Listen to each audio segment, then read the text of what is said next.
Boa tarde a todas as pessoas presentes ao 11º Congresso Brasileiro de Epidemiologia, nesta sessão virtual, uma mesa redonda dedicada ao tema da saúde global e do enfrentamento da Covid.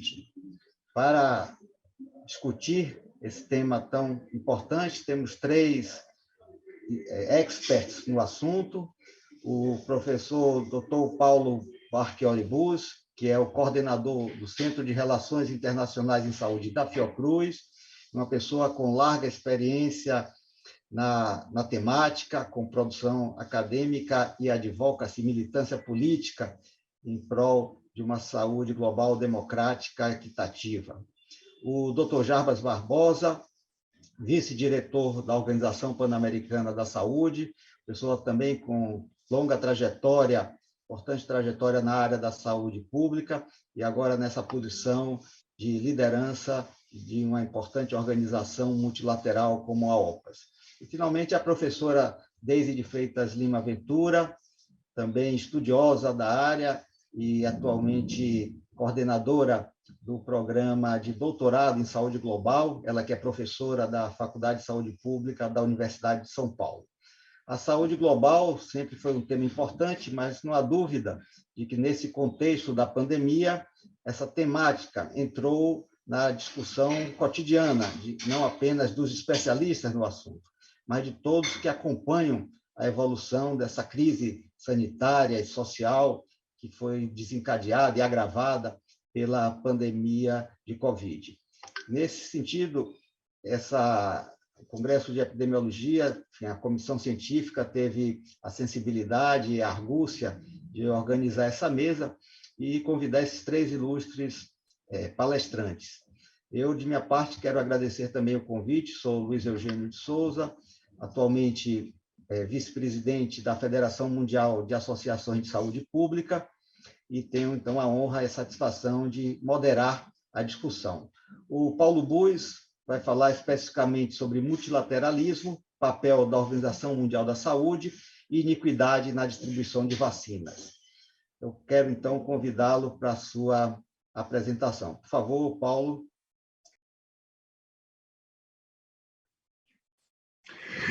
Bom dia, ou melhor, boa tarde a todas as pessoas que estão nos assistindo. Queria, Luiz Eugênio, inicialmente agradecer o convite a você, mas eu sei que a diretoria da Brasco e a organização do Congresso de Epidemiologia pelo convite e também por ter colocado esse tema para o debate nesse grupo tão importante da saúde pública, que são os epidemiologistas. É um tema que interessa toda a comunidade da saúde pública, a sociedade civil, aos atores digamos, do que seria o grande campo da diplomacia da saúde, das negociações, incluindo a sociedade civil e tal. Então, dizer da minha satisfação de compartilhar essa mesa com você, a quem eu admiro tanto, meu presidente agora na Federação Mundial de Associações de Saúde Pública, um cargo que eu ocupei em 2008 a 2010, com muita honra, naquela época e até hoje, e também de compartilhar com a minha querida amiga Deise, conterrânea gaúcha, Deise Ventura, que vem fazendo um trabalho extraordinário no Brasil e no mundo sobre o tema todo do negacionismo e, de forma geral, sobre a questão do direito à saúde num momento tão grave como esse que nós estamos enfrentando globalmente. E o meu querido amigo Jarbas Barbosa, de tantos anos, que ocupa, como você ressaltou muito bem, o cargo de tamanha importância, se desempenhando com as qualidades inerentes a eles, as qualidades de sempre, né? Um grande epidemiologista brasileiro. Eu fico muito feliz de poder compartilhar essa mesa e com toda a audiência, e compartilhar um pouco alguns dos pensamentos que a gente vem desenvolvendo em torno desse tema da relação da pandemia com a questão da saúde global, a questão, enfim, dos temas relacionados com a diplomacia, com a negociação internacional. Eu espero já poder estar compartilhando esse slide com vocês, sim ou não? Sim, Paulo, está ótimo. Bom, então vamos aqui. Eu queria muito rapidamente passar em revista os impactos da pandemia. Esse trabalho que nós realizamos no Centro de Relações Internacionais de Saúde da Fiocruz, de acompanhamento da conjuntura, nos faz acessar muitos documentos. Isso aqui é o produto de uma análise de diversos documentos das Nações Unidas, principalmente, relacionado com os impactos da pandemia na questão do desenvolvimento global. Primeiro, o reconhecimento de que a pandemia teve um impacto em todos os campos econômicos e sociais, e segundo o secretário-geral Antônio Guterres, né, arruinou anos de esforços de desenvolvimento, isso na discussão que houve pouco tempo atrás no High Level Political Forum, do ECOSOC, sobre a Agenda 2030 e seus 17 ODS, como está a evolução passados 5 anos, né, da questão da Agenda 2030. Então, ele apresenta isso, anos de esforços arruinados com esses 2 anos de pandemia, né? E, por outro lado, 2 anos de arruinamento do desenvolvimento que escancararam as desigualdades e iniquidades em saúde, né? Na saúde, e tanto quando consideramos renda, ou raça, ou gênero, ou idade, quer dizer, a pandemia não foi e aparentemente não será democrática, ela incide desigualmente, segundo muitas categorias. Eu usei aí 4 categorias: renda, raça, gênero e idade, né? Por outro lado, ela reforça obstáculos e amplia desigualdades estruturais, né, que já existiam, e se agrava muito dos países com lideranças negacionistas. Eu tenho certeza que a Deise fará menção a isso, né? Houve claramente uma piora na vida de bilhões de pessoas, né? E particularmente afetadas foram mais os pobres, as mulheres, né? Grupos étnicos e raciais, como negros, indígenas, quilombolas, né? Além de ter sobrecarregado muito os sistemas de saúde. Quer dizer, os sistemas de saúde, voltando-se para a pandemia, deixaram de realizar uma quantidade enorme de atividades muito importantes, controle de doença crônica não transmissível, como hipertensão, diabetes e tal, pré-natal, programas de imunização nos países. Ou seja, houve uma sobrecarga e um atraso em muitos e muitos serviços de saúde. Da mesma forma, nos sistemas de proteção social, os países foram obrigados a redesenhar e a recolocar o orçamento e auxílios emergenciais, alguns com maior sucesso, alguns com menor sucesso, alguns seriamente, outros, como no nosso país, com uma evidente utilização eleitoral, caso do que está sendo apresentado como uma mexida no sistema de proteção social com um auxílio de emergência, mas que só tem validade para o ano que vem, no ano eleitoral. Então, não quero nem me perder em fazer uma crítica tão candente como eu gostaria. Por outro lado, muitos serviços básicos de governos locais foram afetados. Água, saneamento, recolhimento de lixo, quer dizer, as comunidades, os bairros, né, os serviços públicos não têm condições, com muita frequência, de entrar ali para fazer os seus serviços. Agora que houve um arrefecimento, quer dizer, uma redução do contágio, parece que esses serviços começam a ser retomados em muitos lugares. Uma coisa terrível foi como, de fato, centenas de milhões de alunos estavam e continuam fora da escola. Isso afeta definitivamente o processo de formação de uma geração, praticamente. Então, a questão do acesso à escola, a questão da educação, muito afetada por essa pandemia, né? E, por outro lado, a insegurança alimentar e a fome é outra evidência que nós temos no mundo inteiro. E o último relatório da FAO sobre a situação no mundo da fome e da segurança alimentar mostra isso muito claramente. Por outro lado, nós tivemos a força de trabalho e a força de trabalho prejudicada nos seus meios de subsistência. Segundo a OIT, na metade da força de trabalho mundial sofreu restrições de subsistência com a pandemia, e a exacerbação do desemprego aqui no Brasil é uma coisa muito clara, mas eu estou me referindo aqui ao sistema mundo, né? Uma exacerbação do desemprego no mundo inteiro. Milhares de fábricas e empresas foram fechadas, comerciais ou industriais. O meu bairro, no Rio de Janeiro, você só tem loja fechada. E quando eu falo Rio de Janeiro, cantando a minha aldeia, na verdade, eu estou falando do mundo, porque esses são os impactos registrados no mundo inteiro, né?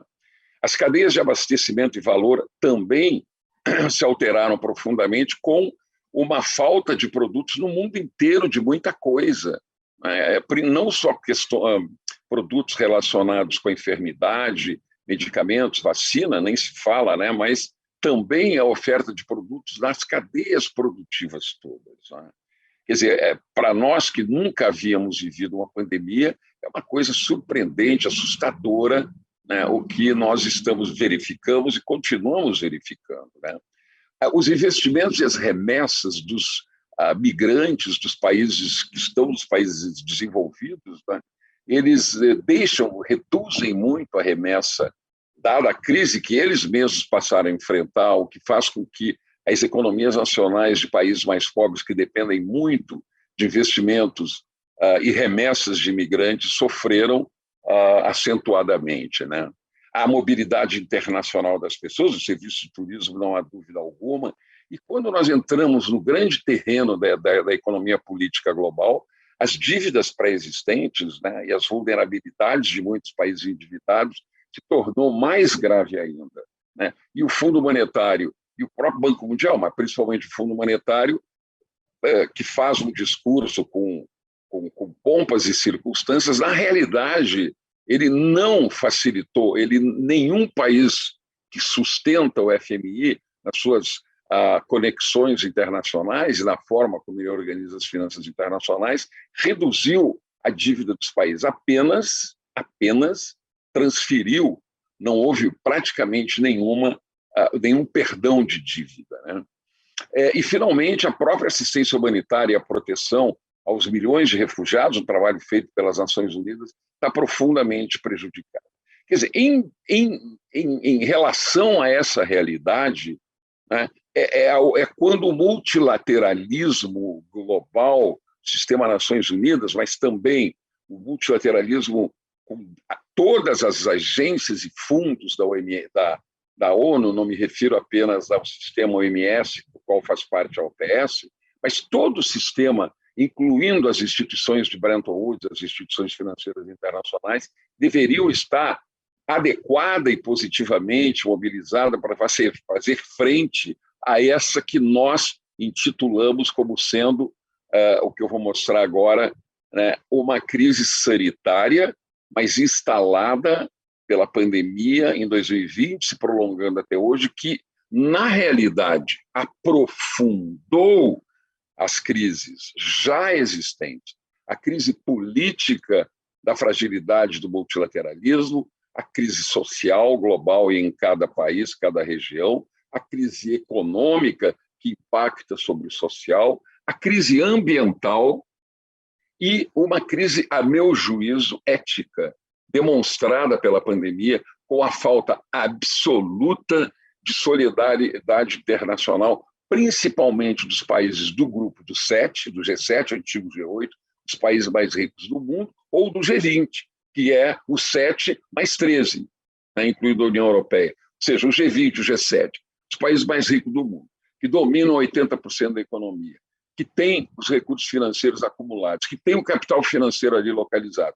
As indústrias farmacêuticas, a indústria de vacina localizada nesses países, deu uma banana para o mundo, essa que é a dura realidade. Deu uma banana para o sistema multilateral, para a OMS, o seu mecanismo COVAX, tão bem desenhado, tão bem trabalhado, né, como foi reconhecido pelos ministros da Saúde na Assembleia Mundial da Saúde de maio de 2021. Podemos ter críticas? Sim, muitas podemos. Mas o que houve efetivamente, já que as Nações Unidas não são do secretário-geral, não são do diretor da OMS, as Nações Unidas são dos países, a falha brutal que nós verificamos para enfrentar esta crise política, social, econômica, ambiental e ética já existentes, que se aprofundam com a pandemia, a falha foi precisamente dos detentores dos Estados-membros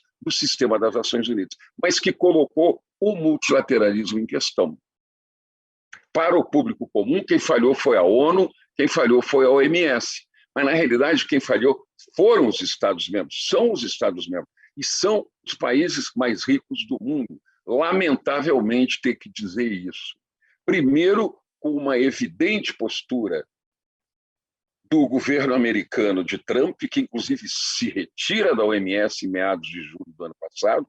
A retomada com Biden, ela é uma retomada fortemente retórica, mas com práticas, com políticas concretas no multilateralismo muito restritas, porque a posição dos americanos no G7 e no G20 foi frustrante e frustrou o G7 e o G20 que se reuniram esse ano, que prometeram mundos e fundos e não materializaram esses mundos e fundos.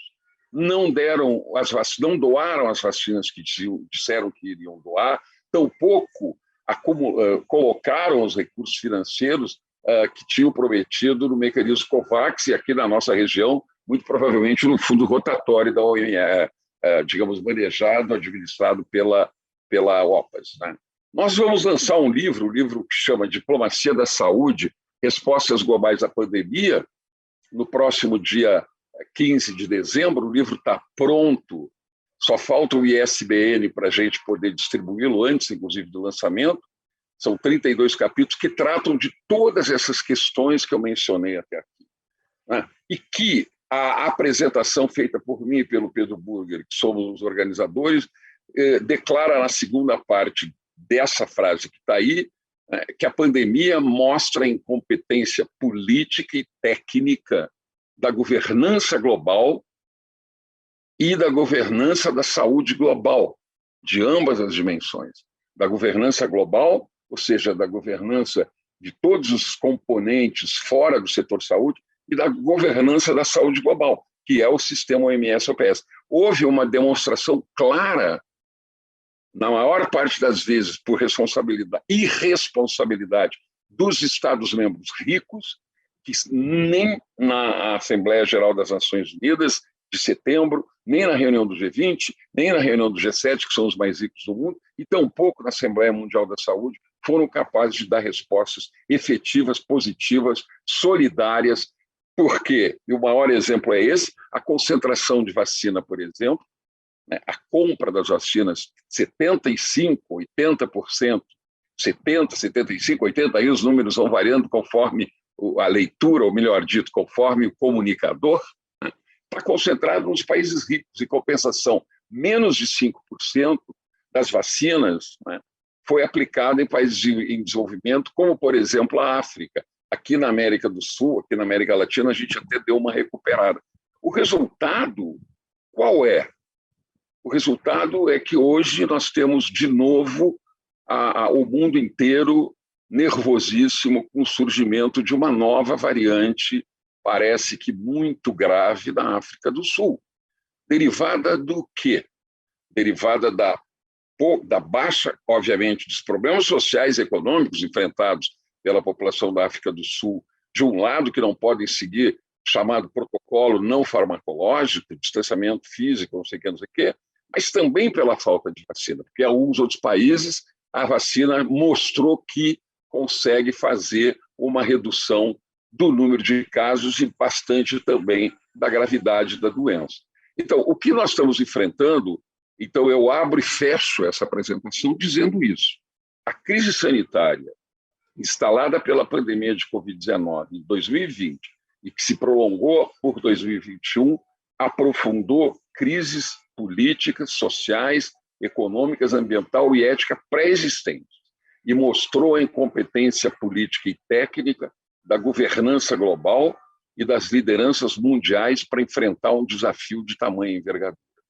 E não tenham dúvida, eu tenho aqui, muito provavelmente, o meu grande líder, aí, o meu grande epidemiologista, Jarbas Barbosa. Eu imagino, eu, como dirigente que ele é, do sistema, a preocupação que ele tem com o surgimento dessas novas variantes, com a permanência da pandemia durante 2022, com a amplificação da necessidade de vacinas, porque nós vamos ter que ter vacina para quem ainda não tomou e começar todo um esquema de revacinação, porque a enfermidade mostrou que essa vacina, tal como ela, veio para ficar.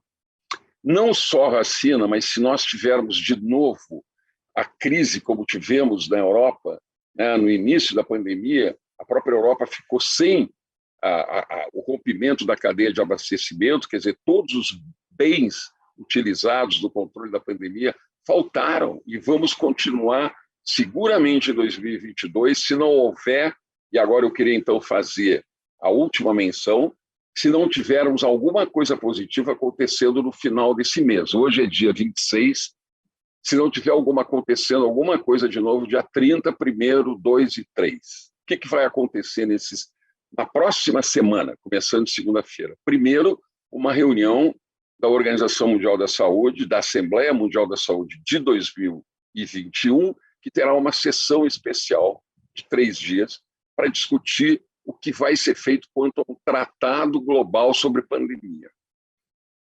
Os países vão ter que tomar decisões para encaminhar para o Comitê Executivo de janeiro e, finalmente, uma nova resolução que tratará do Regulamento Sanitário Internacional, utilizando os informes publicados de várias comissões sobre o comportamento e a condução da OMS, etc. Então, nós temos pela frente uma coisa muito importante na próxima semana. A depender disso, não é?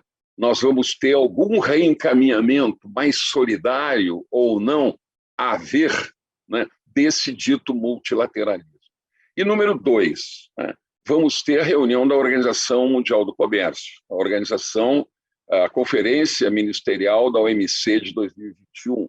E o acordo de TRIPS, a comissão, o Conselho de TRIPS, vai apresentar o relatório sobre a questão do waiver de vacinas. Vai apresentar o relatório, a demanda feita em outubro de 2020 pela Índia e a África do Sul, pedindo flexibilização das patentes. A gente sabe que não basta flexibilização de patente. Se não houver disposição de transferência de know-how e tecnologia, não adianta liberar patente. Não adianta liberar patente. Agora, nós não vemos nenhum sinal, nem da Pfizer, nem da Moderna, nem da AstraZeneca, de disposição, nem da Johnson, que são as 4 grandes vacinas, né?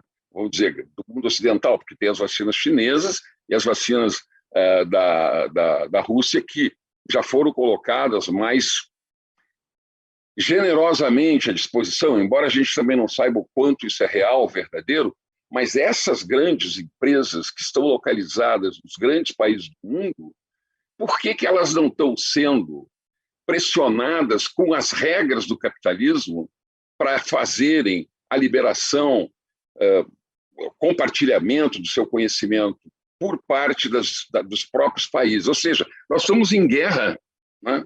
Nós estamos vivendo uma situação inédita, grave para o mundo. Em momentos de guerra, existem as leis que permitem mudanças na governança do Estado sobre o privado. E nós não verificamos isso até este momento. O governo Biden, com todo o discurso, o governo Biden mandando a representante de comércio na OMC dele, o governo Biden, governo norte-americano, dizer que está a favor da flexibilização das patentes, é irônico, fazendo apelos para que o mundo se manifeste na conferência ministerial da próxima semana a favor da waiver de patente, e faz o quê com as suas empresas? Faz o quê com a Pfizer, com a Moderna e com a Johnson? Zero. Não moveu o poder do Estado americano para mudar o comportamento das empresas privadas norte-americanas. Então, nós estamos vivendo realmente um mundo muito pouco solidário, um mundo que demonstrou, vou repetir, a incompetência política e técnica da governança global e das lideranças mundiais para enfrentar um desafio do tamanho de uma pandemia por Covid-19. Muito obrigado pela atenção de vocês.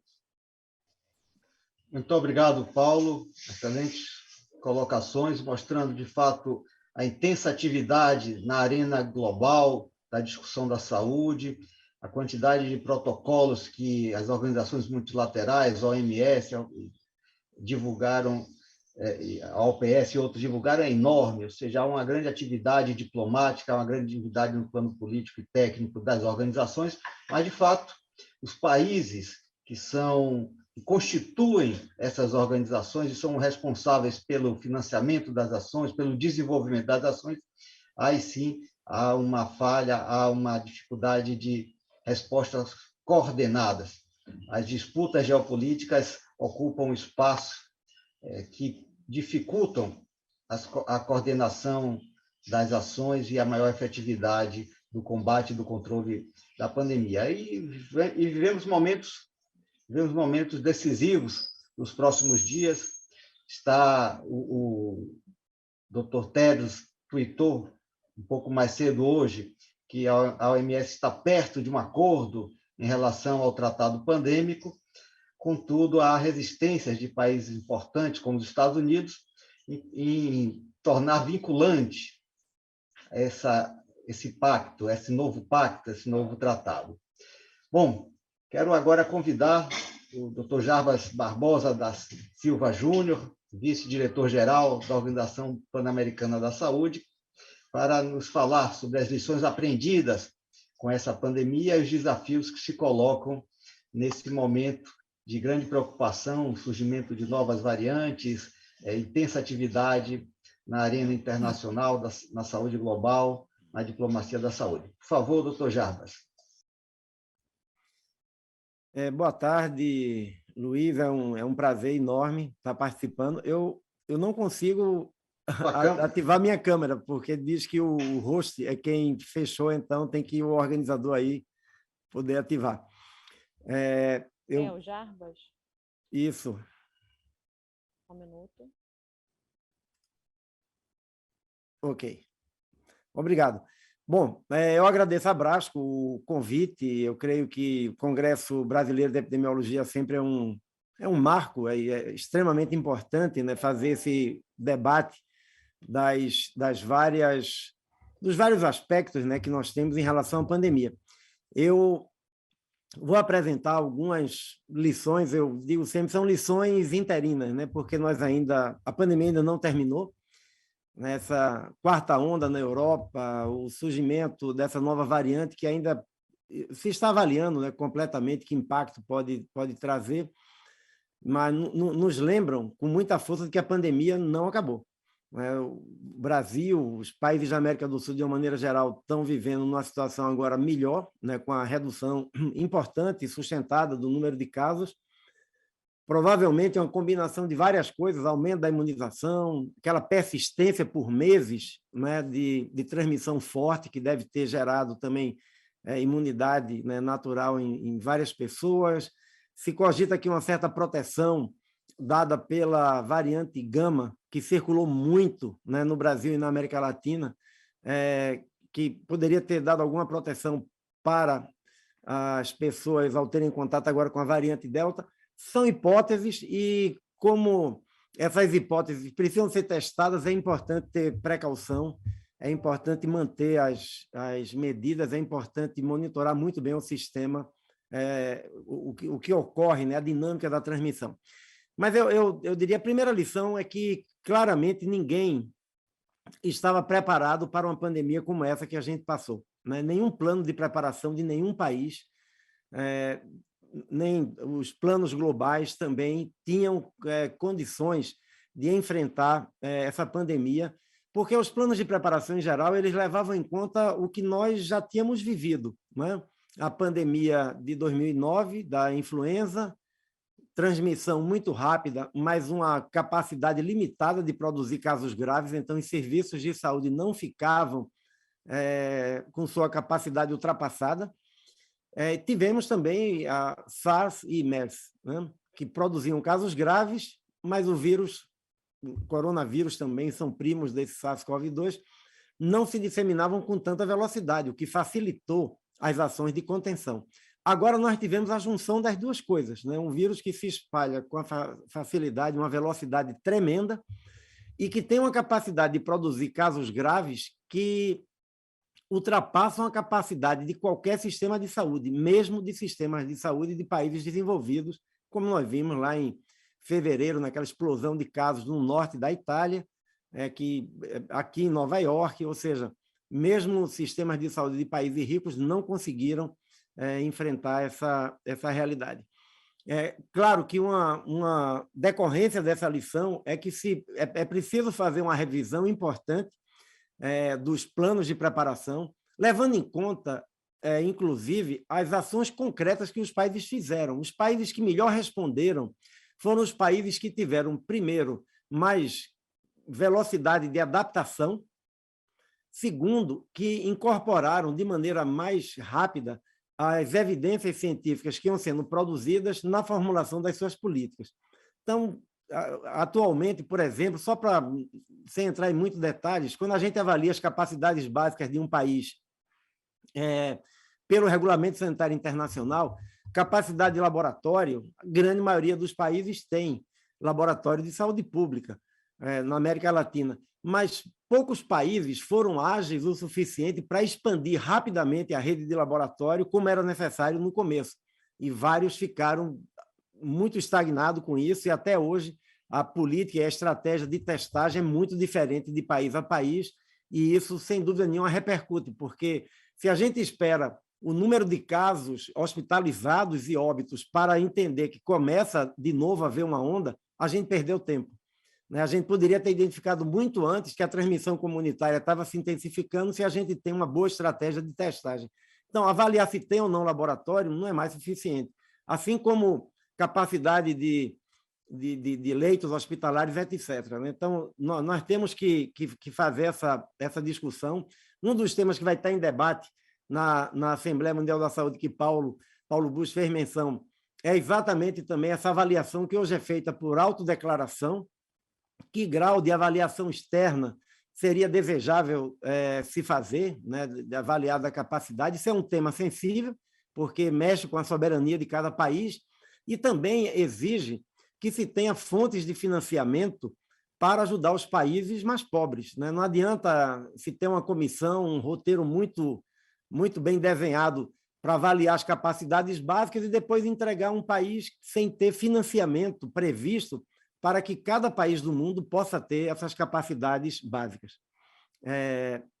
Essas capacidades básicas instaladas, funcionando e com capacidade de fazer a expansão rápida, né, que a gente precisa muitas vezes no caso de uma pandemia. Segundo, eu creio que a pandemia reforçou a ideia de que uma crise dessa de saúde pública nunca é só uma crise de saúde pública. Ela foi uma crise também econômica, uma crise social. Paulo já falou muito bem sobre esse contexto. Eu só chamo a atenção, né, para como isso moldou a resposta na América Latina. Quando a gente olha os gráficos de casos ou óbitos na Europa, eles são como veios invertidos, né? Começava a crescer uma onda, medidas de contenção muito efetivas, a transmissão começava a baixar. Na América Latina, a gente teve, durante muito tempo, um platô, a transmissão ficou meses, né, num nível elevado, porque a efetividade das medidas de saúde pública elas foram limitadas pelas condições econômicas.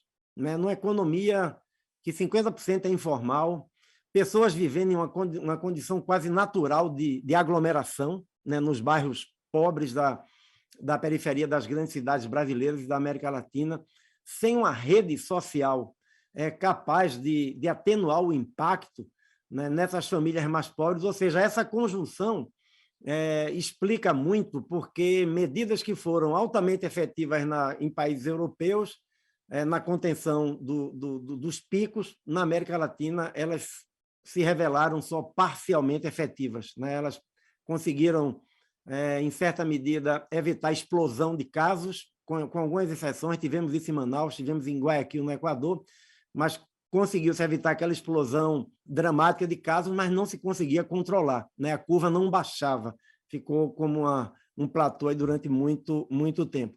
Além desse entorno econômico, claro que a falta de coordenação, as mensagens equivocadas, contraditórias, a politização, né, no pior sentido da palavra, da pandemia, das vacinas. Isso, claro, começa a passar mensagens conflitantes para uma população que já se vê assustada com o impacto social, com o adoecimento e morte de pessoas próximas.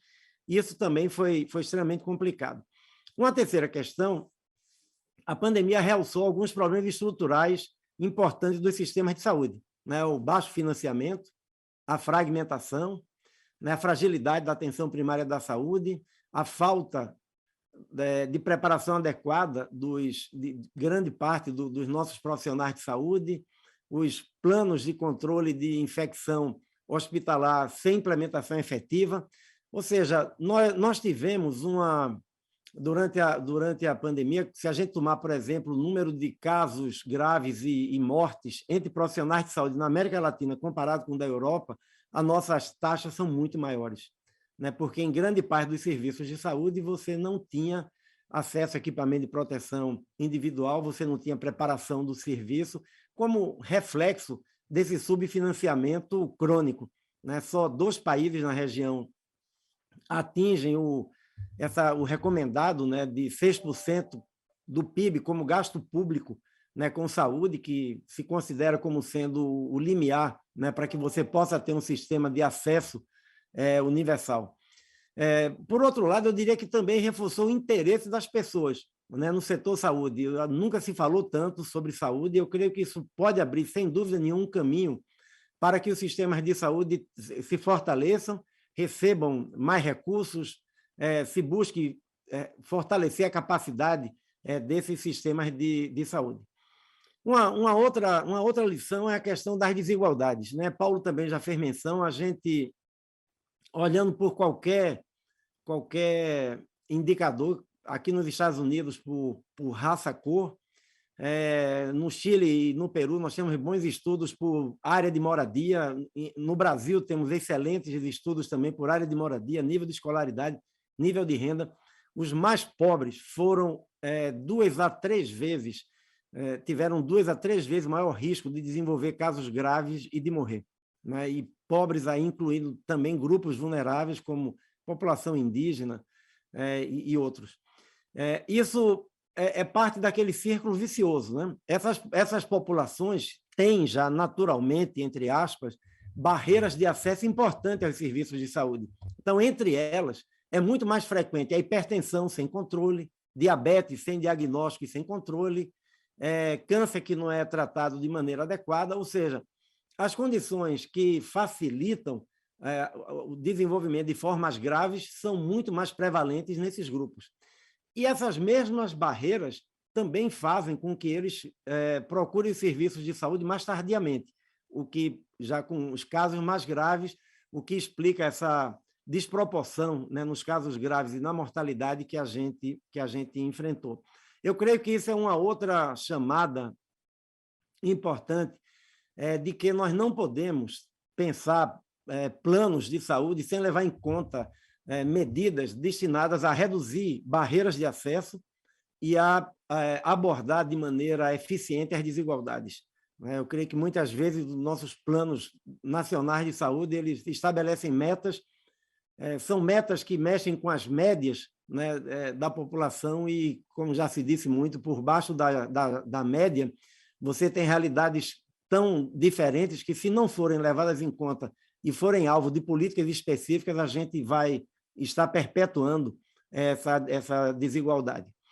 A quinta questão foi o impacto produzido pela pandemia nos outros programas de saúde e no funcionamento dos serviços, né? Isso nos chama a atenção para a necessidade de termos serviços de saúde mais resilientes, chama a atenção para que agora nós temos que correr atrás do tempo perdido, né? Então, eu creio que não é falar só em voltar a 2019. O impacto é importante. Milhares de crianças deixaram de receber as vacinas de rotina. Nós estamos estimando em 19% o impacto no aumento da mortalidade materna relacionado com a pandemia na América Latina e no Caribe, né? Por conta do impacto direto, porque as grávidas tem um maior risco, né, para a Covid-19 e também pelos impactos indiretos da suspensão de serviços, o medo das pessoas de irem buscar atenção e outros. Ou seja, nós vamos precisar rever como manter alguns dos avanços conquistados durante a pandemia, a teleconsulta, aconselhamento remoto, uso de aplicativos para fazer acompanhamento, monitoramento, mensagens, ou seja, essas e outras estratégias precisam ser implementadas para que a gente recupere o tempo perdido, ou seja, que não seja só uma volta a 2019, mas seja um reposicionamento dos serviços de saúde com estratégias mais inovadoras, com estratégias que sejam capazes de efetivamente eliminar, né, as barreiras existentes. Uma sexta questão é o tema da comunicação, né? Se chamou de infodemia, né? Esse tema, porque muitas vezes, além do problema causado pela própria Covid-19, nós tivemos uma verdadeira, né, pandemia também de informações falsas, algumas de informações que não tinham nenhuma base na realidade, nos eventos, nas evidências científicas que iam sendo construídas. Isso eu creio que é uma lição importante de, em qualquer plano de preparação, a comunicação tem que ter um papel estratégico, né? A comunicação que mobilize as lideranças técnicas, acadêmicas da sociedade, que procure ouvir as dúvidas das famílias, das comunidades, no sentido de poder ajustar as mensagens e comunicar de uma maneira transparente a situação que está passando. Uma questão que na América Latina foi muito forte também é a vulnerabilidade que nós temos na região, né? Como nós importamos quase tudo, os países lutaram para ter acesso a equipamento de proteção individual no começo, depois respiradores, depois medicamentos do kit, chamado kit intubação, agora depois vacinas, o que nos demonstra a necessidade de buscarmos reduzir essa vulnerabilidade com o fortalecimento da capacidade de desenvolvimento e produção na região, né? A OPAS lançou uma plataforma regional.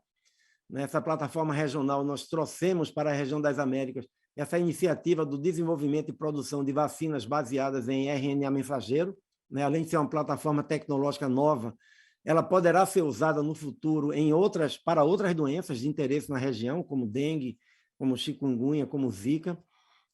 Selecionamos 2 projetos, um é um consórcio privado na Argentina, o outro é a Biomanguinhos, na Fiocruz, e o compromisso desses projetos é que todos os produtos terão que ser oferecidos pelo Fundo Rotatório de Vacinas da OPAS, ou seja, toda a região, toda a América Latina e o Caribe se beneficiarão desses produtos. Estamos agora já numa fase de buscar outros produtos que possam ser estratégicos, que a gente possa, por meio de uma produção compartilhada entre os países, aumentar a nossa capacidade de produção.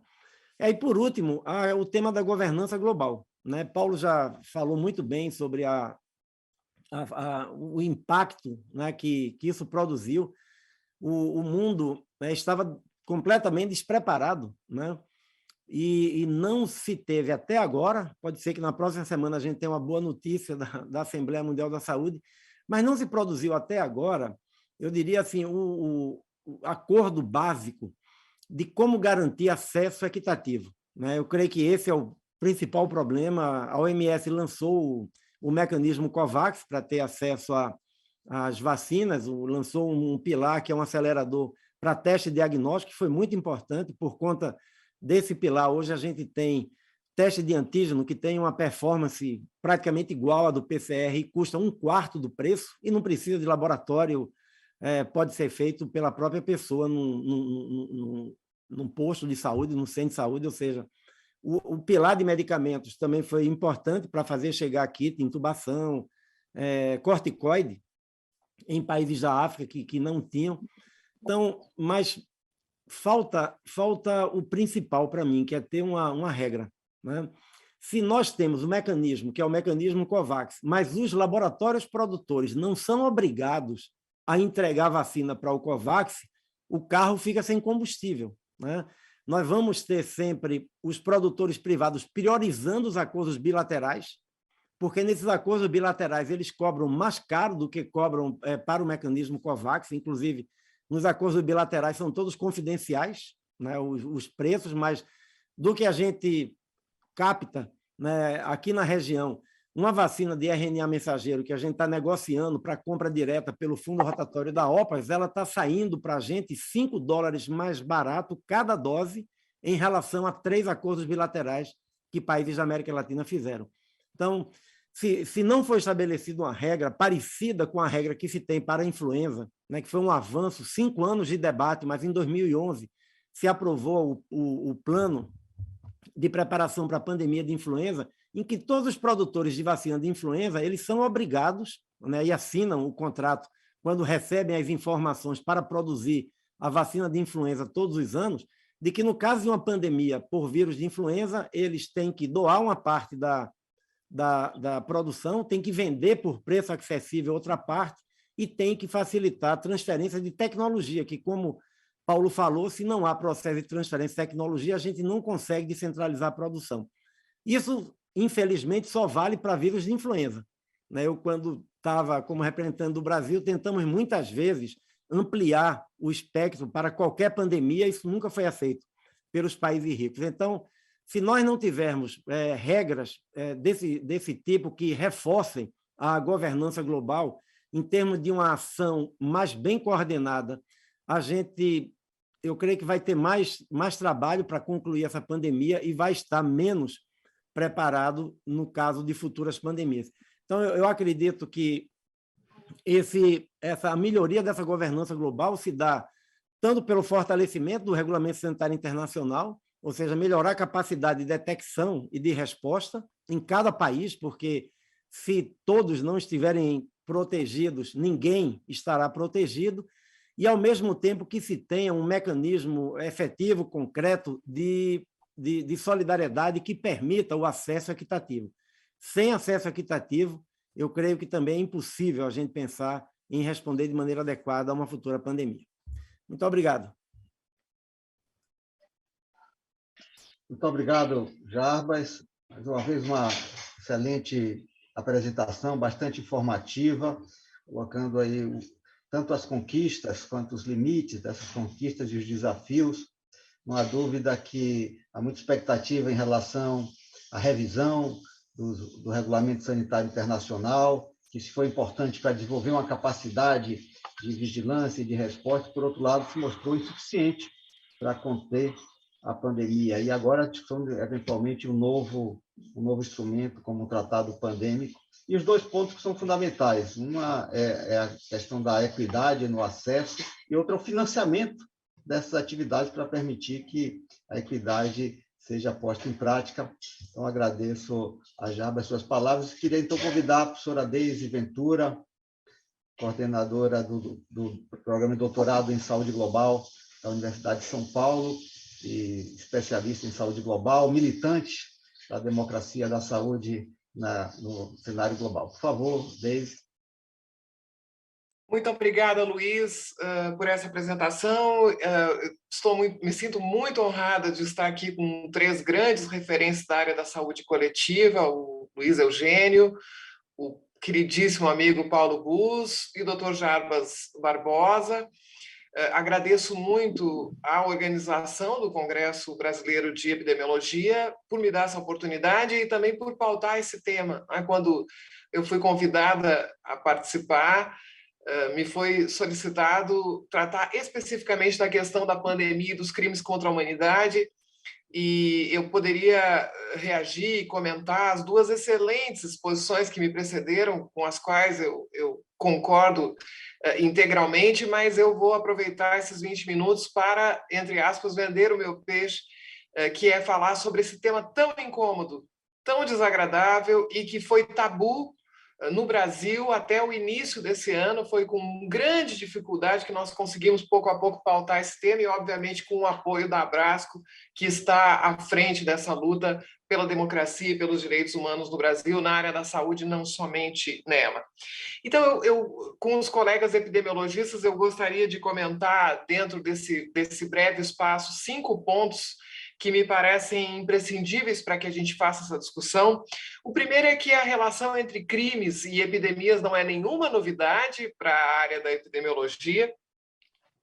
Nós podemos lembrar a referência de Saint-Hilaire aos indígenas do Rio Doce, no século XVIII, quando ele contava na sua obra que os indígenas foram presenteados com quinquilharias infectadas pelo vírus vaiólico, e até o ponto, eu cito um exemplo brasileiro, mas essas referências são numerosas nos relatos da conquista do Novo Mundo, mas isso acontece até o ponto que Darcy Ribeiro chega a dizer que o abandono de roupas de variolosos onde pudessem ser tomadas pelos índios era uma velha técnica colonial de ocupação do território. Nós, então, temos muitos relatos dessa relação entre epidemia e crime, dito de outro modo, da epidemia como um cenário favorável para a prática de determinados crimes em razão das excepcionalidades, em razão do medo, em razão da responsabilização de bodes expiatórios. E, de uma forma geral, não só num quadro de uma epidemia, mas a relação entre crime e saúde é uma relação historicamente afirmada. Eu vou dar apenas um exemplo que eu acho que é muito importante para o nosso assunto de hoje, que é a pandemia de Covid-19 e os crimes contra a humanidade, que é um terrível projeto chamado Action T4, que entre janeiro de 1940 e agosto de 1941 assassinou em câmaras de gás mais de 70 mil alemães e austríacos.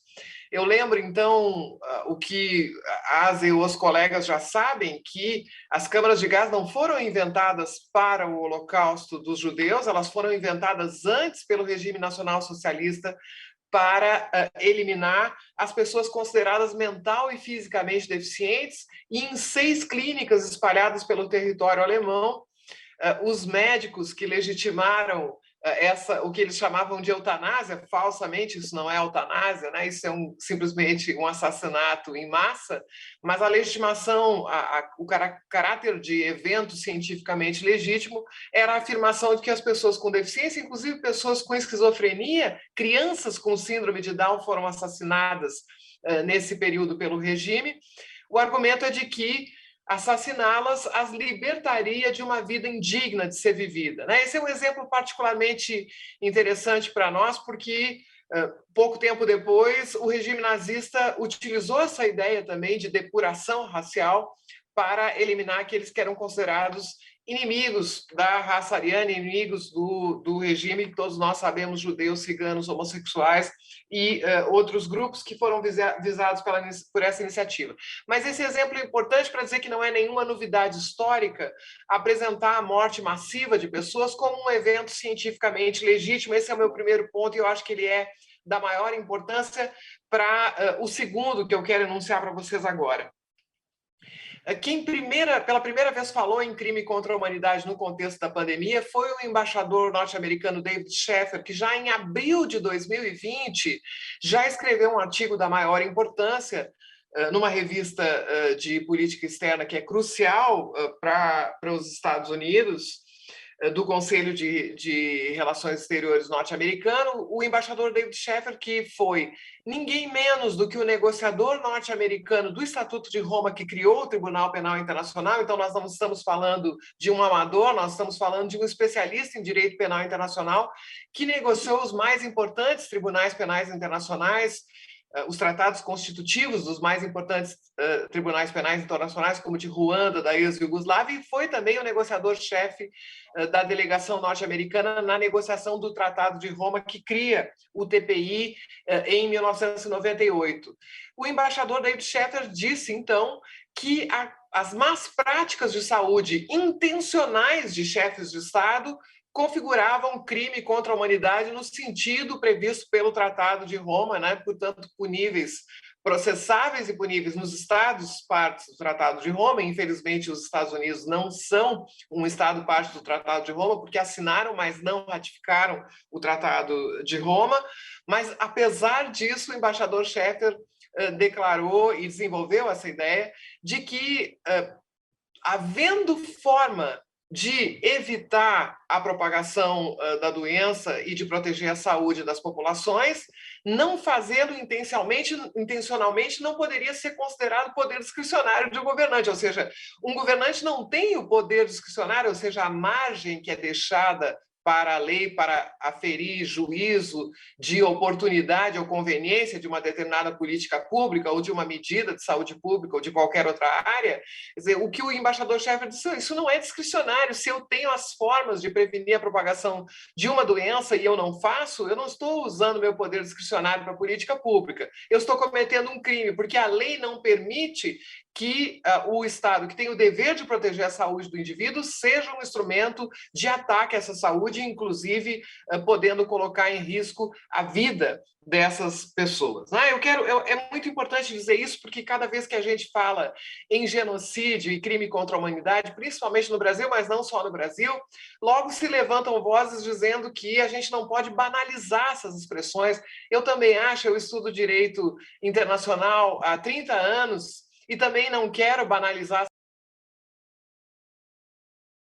conversa, que é cometer erros na contenção da propagação de uma doença. Isso todos os governos cometem, muitas vezes com a melhor das intenções.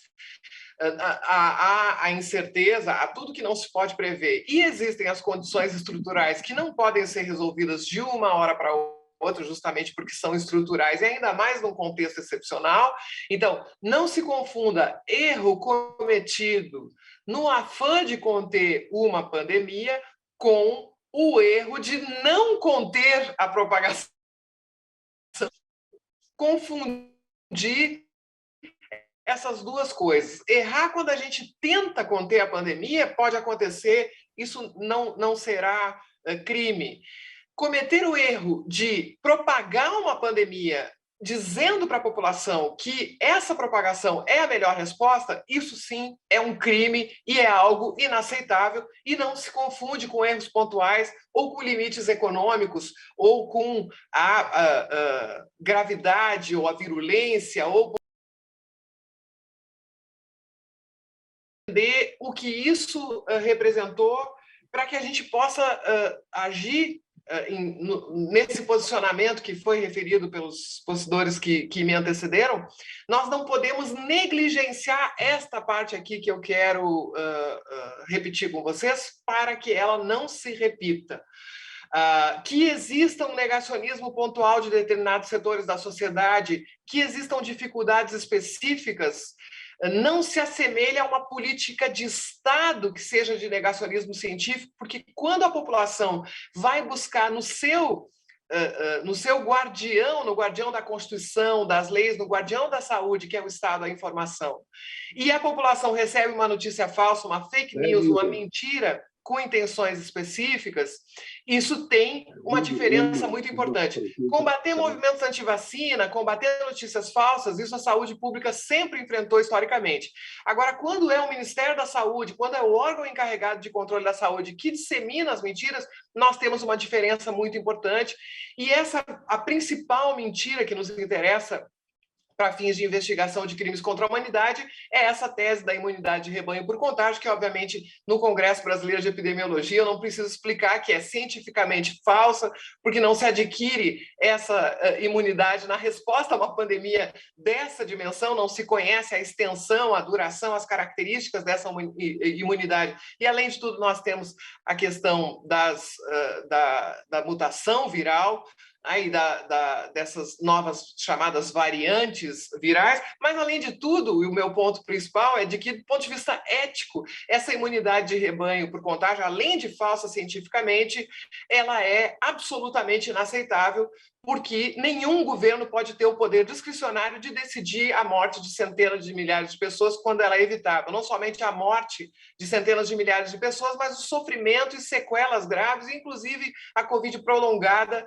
em milhões de pessoas. Também a decisão de contaminar milhões de pessoas num determinado território é uma decisão que favorece o desenvolvimento de variantes e dificulta o combate à resposta. Então, como entender que em determinados países tem havido essa tentação, em países como o Reino Unido, como a Holanda, ou países como o México, que começaram a resposta à pandemia com essa estratégia muito clara e depois, mais ou menos, a depender do país, corrigiram essa estratégia. O Brasil, no âmbito federal, jamais corrigiu essa estratégia, a repete, inclusive, publicamente em âmbitos internacionais. Como é que ela se explica? A gente só pode entender que a imunidade de rebanho por contágio tenha sido a opção de alguns governantes quando a gente percebe um filtro ideológico nesse posicionamento. O doutor Jarbas falou nisso, o risco da má politização, a politização pelo mau caminho, é o que eu não vou citar os autores para economizar tempo, mas existe um conjunto importante de atores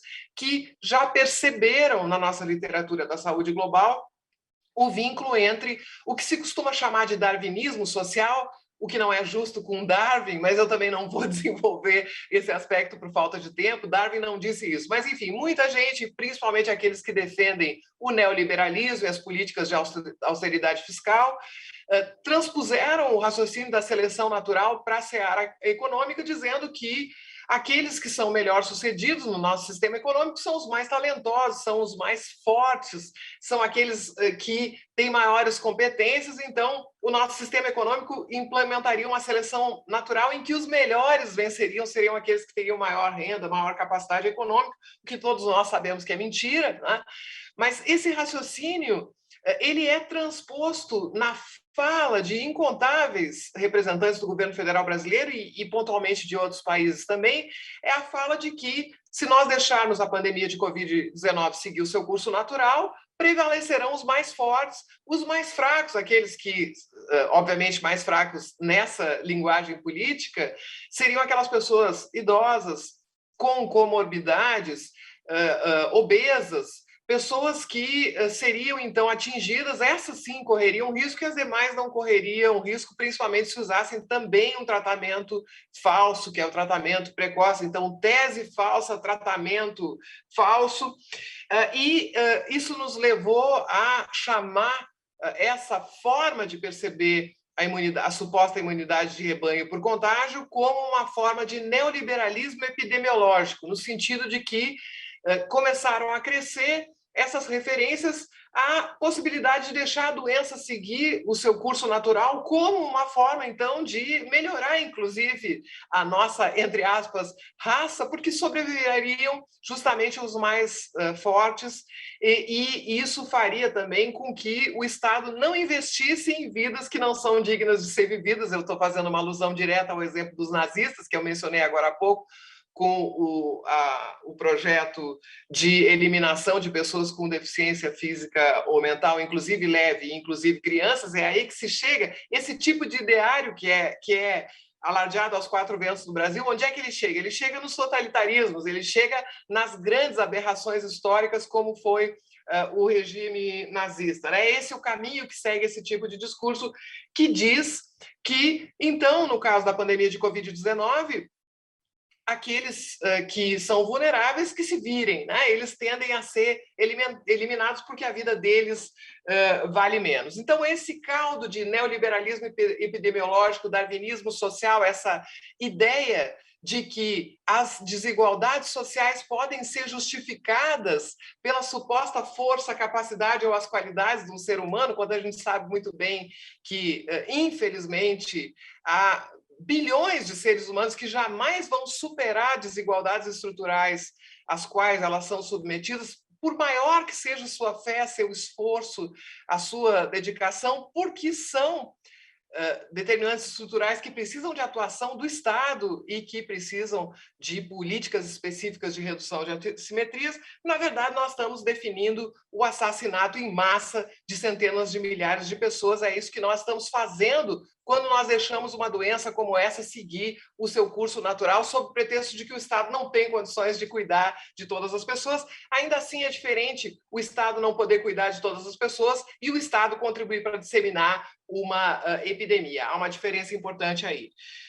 Meu quarto e penúltimo ponto seria destacar entre vocês a singularidade brasileira. Como eu já disse, alguns países tiveram a tentação de seguir esse caminho e depois corrigiram seu rumo, alguns mantiveram a posição, mas de uma forma bastante moderada, se comparada à brasileira. A singularidade brasileira é, primeiro, o caráter explícito da defesa de fake news, da tese de imunidade de rebanho. Recentemente, o presidente da República estava disseminando a falsa associação entre a vacina contra a Covid-19 e a AIDS, ou seja, exemplos não faltam. Nós fizemos um longo estudo que foi um subsídio ao trabalho da Comissão Parlamentar de Inquérito do Senado Federal, juntamente com o professor Fernando Ait, a professora Rosana Reis, por meio do CPDISA, do Centro de Estudos e Pesquisas de Direito Sanitário da Faculdade de Saúde Pública da USP. Nós fizemos um longo relatório com as evidências da intencionalidade da propagação da Covid-19 no Brasil pelo governo federal.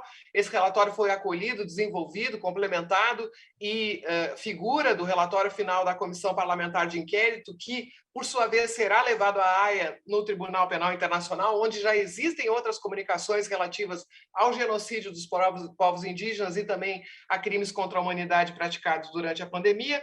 Então, existe uma singularidade brasileira que é o negacionismo oficial, inclusive por meios de comunicação institucionais.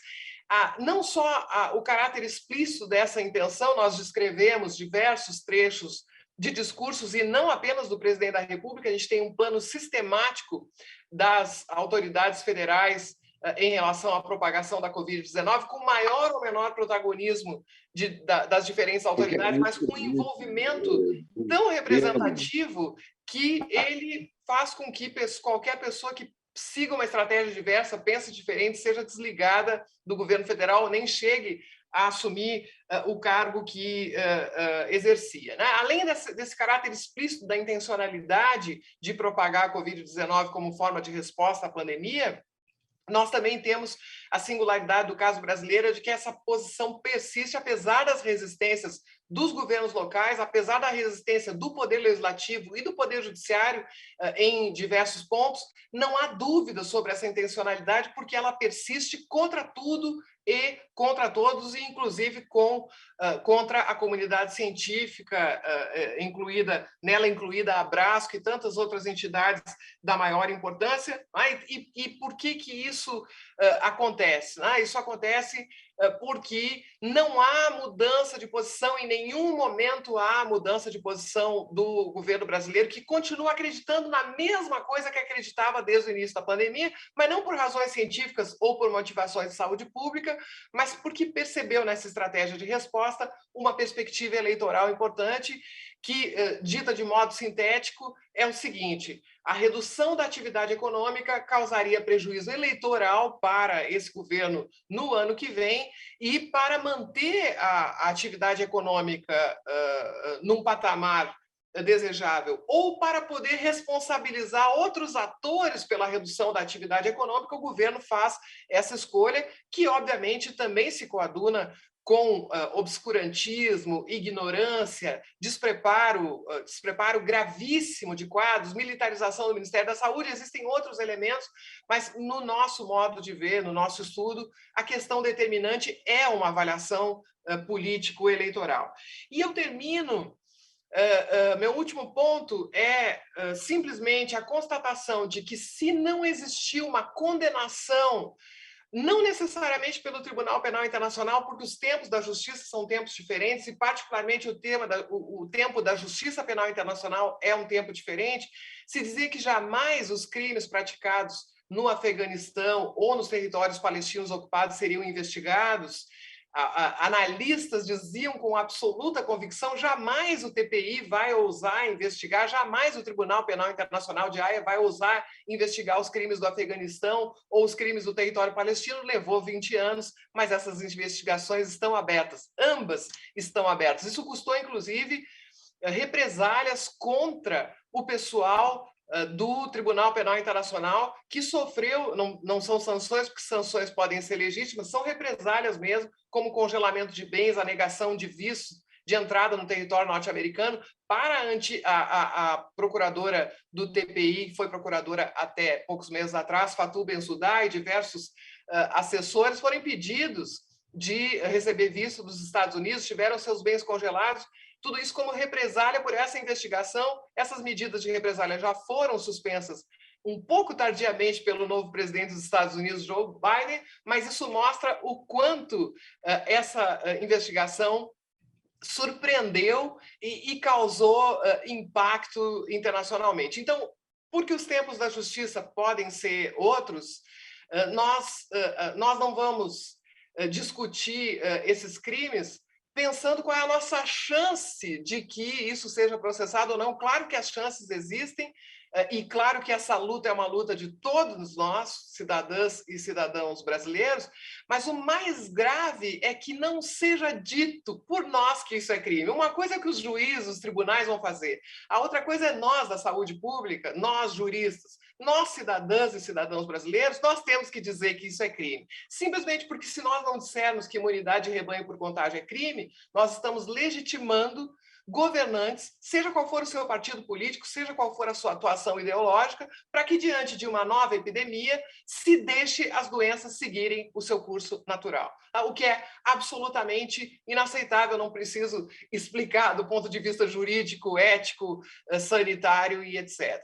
E as pessoas que negam os crimes que cometeram, essencialmente o que elas querem é se reabilitar no espaço público, porque se elas forem apresentadas como os monstros criminosos que elas são, fica difícil disputar eleições, fica difícil continuar a sua atuação política. Então, essa é a importância, evitar que se repita e evitar que essas pessoas continuem cometendo seus crimes no exercício de governos, continuem ludibriando as populações, aproveitando a manipulação de notícias falsas e a dificuldade da comunicação científica que caracteriza o nosso campo e qualquer outra área técnica no presente. Ufa, me desculpe falar tão rápido, mas eu queria aproveitar ao máximo esse tempo para esclarecer essas questões. Muito obrigada.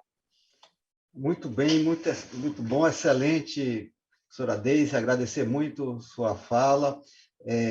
De fato, é patente a situação de crime sanitário que nós vivemos e temos certeza que isso vai ser julgado, né? Pode demorar uns 20 anos no Tribunal Penal Internacional, mas vai ser julgado também politicamente antes disso. E é claro que todo esse discurso de imunidade coletiva surgiu para encobrir um desejo de morte, uma pulsão de morte, enfim, assim como outras aberrações que vivemos lá na história, infelizmente se repetem, mesmo no contexto do século XXI. Veja, nós temos ainda alguns minutos para discutir. Eu queria propor uma segunda rodada, obviamente mais rápida, nos últimos 15 minutos, trazendo um ponto que tangenciou a fala de todos, mas pediria que fosse um pouco mais desenvolvido, que se refere ao último evento realizado em Glasgow, a Conferência das Partes, a COP26, em que, diferentemente das outras versões, destacou mais a saúde, né? Apesar de uma certa frustração nos resultados finais da COP26, da Conferência do Clima, em relação às metas para controle do aumento do aquecimento e de medidas para conter a emissão de gases de efeito estufa e limitar, né, o consumo de combustíveis fósseis, etc. Mas, por outro lado, houve um avanço pequeno, talvez, mas algum avanço no debate, na inclusão das questões de saúde na sua relação com as mudanças climáticas. Então, talvez começando por Paulo, para seguir a mesma ordem, como é que você... Enfim, isso é uma sugestão de assunto, de tema que parece importante desse debate sobre a saúde global. Obviamente, vocês estão à vontade para acrescentarem outros temas que julgarem relevantes. Mas eu queria, então, pedir 3 ou 4 minutos para Paulo, a segunda rodada, e depois voltamos com Jarbas e Deise. Eu acho que, Luiz Eugênio, tem tudo a ver essa questão que você nos propõe. porque, na realidade, a questão ambiental, vista do ângulo da mudança climática e vista do ângulo da biodiversidade, nós temos que lembrar que esse ano tivemos a COP 15 em Kunming, na China, no mês de outubro, e em novembro, Glasgow, sobre mudanças climáticas. E o próximo ano, em abril, vamos ter a segunda etapa da COP16 COP15 sobre biodiversidade, e ambos os temas, mudança climática e biodiversidade, estão profundamente relacionados com não apenas esta pandemia, mas também com as ameaças que a gente mantém existindo, mantém condições ameaçadoras do ponto de vista da saúde planetária para futuras pandemias, não só para essa, mas, sobretudo, né, já que essa está instalada, nós estamos buscando os mecanismos de controle, mas para o surgimento de novas enfermidades com potencial de pandemia, como é o caso de outros SARS-CoV, né, que possam vir a ocorrer, e também de outras enfermidades, sobretudo enfermidades virais, não é, que têm essa origem né, no descontrole ambiental e na forma como nós estamos explorando os recursos naturais do planeta, sobre exploração do planeta, né? Eu queria fazer menção, só para dar um exemplo bem concreto, nós estamos enfrentando agora uma nova variação, por exemplo, do ebola, né? O ebola aprendeu, digamos assim, é o que os microbiologistas, alguns são engraçadinhos, né, e chamam o ebola voador. Quer dizer, o ebola meio que aprendeu vamos dizer assim, a partir de fluidos humanos, né, ele se transmitir por aerossol também. Assim como o vírus da hepatite B, no determinado, aprendeu, não era apenas mais pelo sangue ou pelo esperma, no caso do hepatite B. Agora, o ebola também aprendeu a fazer a sua transmissão ocorrer também por meio de aerossol. Então, nós estamos frente ao... E o ebola é uma enfermidade também relacionada com alterações ambientais. Então, eu acho que, apesar de alguns avanços que nós tivemos, sobretudo... Eu confesso a você que eu tenho muita dificuldade de dizer isso. Eu não vejo avanços importantes em Glasgow, em relação, por exemplo, ao Acordo de Paris, né? No seminário que fizemos quarta-feira, agora, antes de ontem, que está disponível no nosso site, sobre exatamente Glasgow e Kunming, né, sobre clima, biodiversidade e saúde, né, o professor Zé Luiz Fiore fez um comentário absolutamente pertinente, brilhante, que a questão Brexit, né, a questão da disputa inglesa por querer voltar a ter um protagonismo com a União Europeia e com a França, e os Estados Unidos apoiando, mas não tão animado, e a China e a Rússia boicotando, não tendo ido a Glasgow, mostra, eu queria acentuar bem isso, já que o nosso tema aqui é saúde global, mostra que questões conjunturais da disputa pela hegemonia política, né, no mundo, da hegemonia política e econômica no mundo, que está estabelecida entre o mundo anglo-saxão e o mundo asiático, digamos assim, juntando, nesse caso, Rússia e China, está impactando em tudo, né? Inclusive em possíveis soluções que poderiam surgir em Glasgow.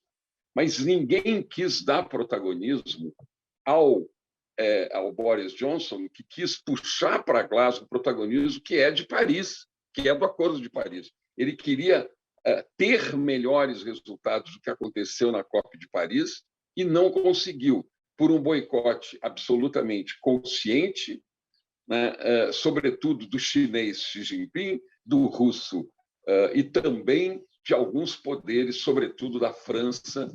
Então, nós vemos, eu queria deixar isso como uma mensagem final, né? Como o conjuntural da política global pesa, mata, liquida com a questão estrutural que, para nós, que somos seres humanos normais, seria o mais importante. O que pode ser mais importante do que preservar o mundo né, para o futuro. Eu tenho uma neta de 4 anos e meio, faço questão de mencionar, porque, enfim, ela terá 80 anos em 2100. Que mundo nós estamos deixando para essa menina, para os seus filhos? Jarbas ainda não tem neto, desde também eu já tenho neto. Que futuro nós estamos deixando quando questões conjunturais menores da política Brexit, né, Europa, e da disputa pela hegemonia política global entre China e seu novo aliado, velho novo aliado, Rússia, com os Estados Unidos e Europa Ocidental, se colocam acima, né, dessa questão global poderosa, pesada, da saúde planetária, representada pela perda da biodiversidade, que gerou toda.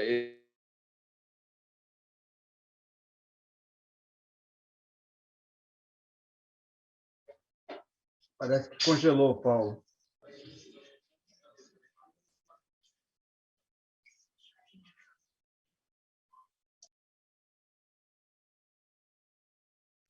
Bom, estou me avisando que temos 8 minutos para concluir. Eu vou pedir a Jarbas, então, seus comentários finais.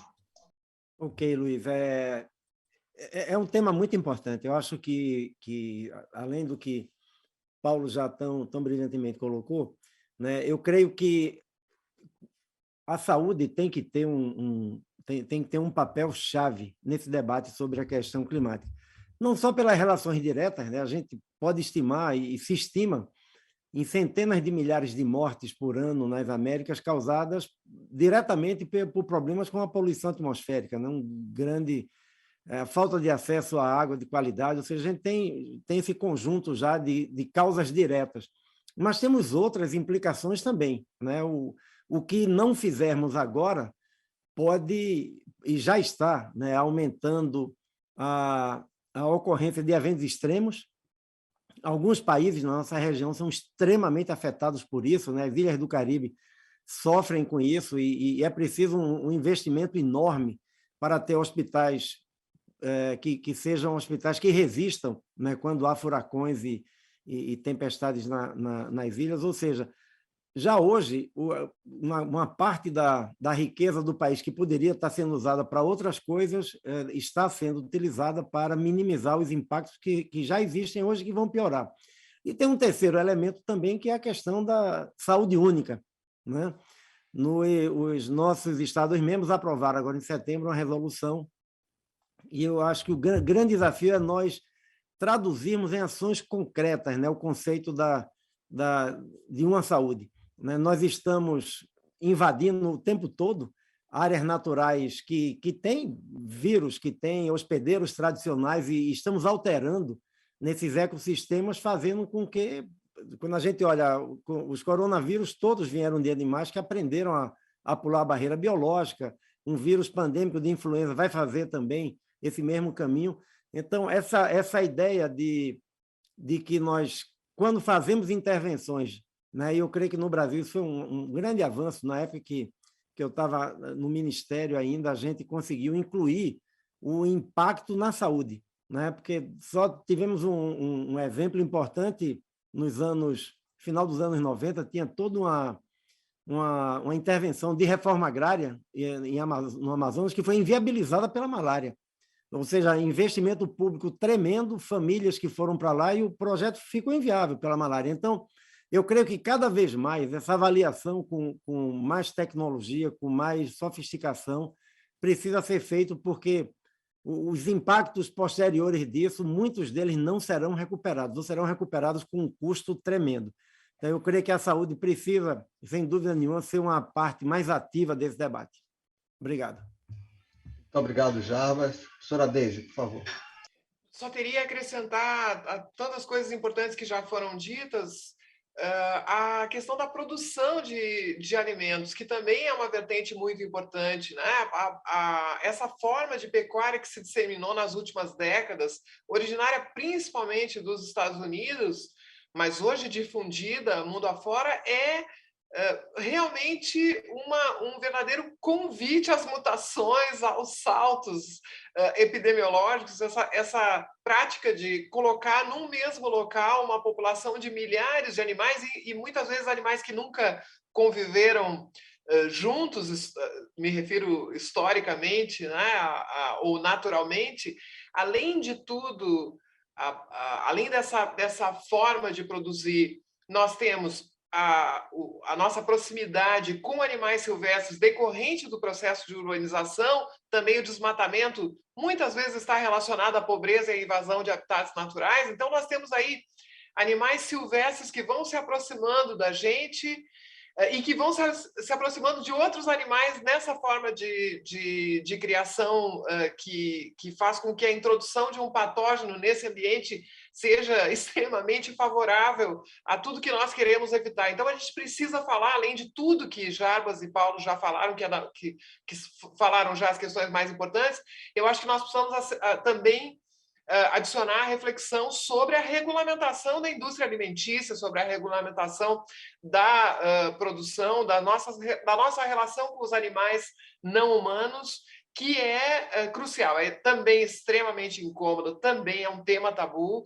mas naquela linha do que dizia o Paulo, nossa responsabilidade com as gerações futuras nos exige essa pergunta. Nós estamos simplesmente lidando com a potencialidade de extermínio, de extinção da presença humana sobre a Terra e com uma leviandade extraordinária. Nós já sabemos que existe um risco de que a nossa espécie humana não sobreviva e ainda assim nós tratamos como tabu temas como todos esses que a gente já mencionou, a mudança climática, o desmatamento, a destruição de habitats naturais e também a nossa relação com animais não humanos, tanto no campo da pesquisa científica como no campo da produção de alimentos. Então, não tem nenhuma dúvida, o nosso tema de hoje, da pandemia, e particularmente a saúde global, precisa dar uma atenção decisiva para as questões ambientais. Toda a história das emergências sanitárias de importância internacional mostra isso, todas elas têm componentes ambientais da maior importância na sua origem, durante a emergência e depois dela. Muito obrigado, professora Deise, excelente. De fato, nós vemos momentos dramáticos de crises multidimensionais, mas pode ser um momento em que pequenas mudanças na opinião pública mundial, na sociedade civil, tenham como consequências mudanças estruturais, mudanças maiores. Se estima que 25% dos ativistas, dos militantes da causa da saúde pública, da causa da saúde ambiental, da crise climática, conseguirem, de fato, se articular e ter voz ativa, mais do que o número de pessoas, a importância é a coesão e a força da atividade daquelas pessoas. Então, se a gente consegue coesionar a comunidade da saúde pública mundial, a comunidade que está na frente da defesa, do enfrentamento da crise climática, isso pode criar o famoso efeito borboleta, em que um pequeno movimento pode desencadear uma cascata de eventos que venham, de fato, a levar às mudanças que o mundo precisa. A insensibilidade das lideranças, das atuais lideranças dos países mais poderosos, das grandes corporações mundiais, sobretudo ligada à indústria do petróleo, pode ser vencida com movimentos desse tipo, e aí acho que a Brasco tem cumprido esse papel muito importante. Quero, então, agradecer muito, né, ao doutor Jarbas, professora Deise, professor Paulo, por essa enriquecedora sessão, esse debate muito rico, e agradecer, parabenizar a Brasco, a professora Lígia Kerr, presidente desse 11º Congresso Brasileiro de Epidemiologia, professor Antônio Boing, presidente da Comissão Científica, Tiago Barreto, da Secretaria Executiva, e a Rosana Onoco Campos, a nossa presidente da Brasco, por esse bem-sucedido congresso. Um grande abraço a todos e até uma próxima. Tchau, um abraço.